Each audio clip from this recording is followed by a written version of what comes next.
কিছু বাজে মহিলারা আছে, টাকা খায় এক পুরুষের সংসার করে আরেক পুরুষের সাথে।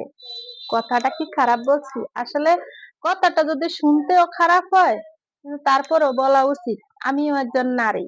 হুম কারণ আমাদের প্রবাসী ভাই ও বোনেরা অনেক কষ্ট করে, অনেক বোনেরাও প্রবাসী আছে।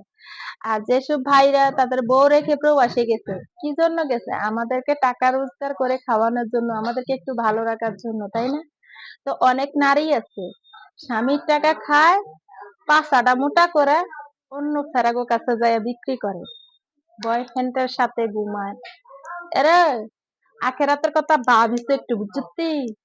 আগে আঙ্গো মা চাষিরা কইছে জামাই হলো আমাকে লেগে একটা কি জান্নাত। স্বামী যদি মরে যাওয়ার পরে এক ফোঁটা চোখের পানি পালাই আল্লাহর কাছে বলে, সাথে সাথে কিন্তু আমাদের জান্নাতের দরজাটা খোলা হয়ে যাবে। এই স্বামীদেরকে এইসব ডাইনি রাক্ষসী নারীরা কষ্ট দেয়। স্বামীর সাথে কথা কইতে ভাল লাগে না, পর পুরুষের সাথে কথা কইতে ভাল লাগে।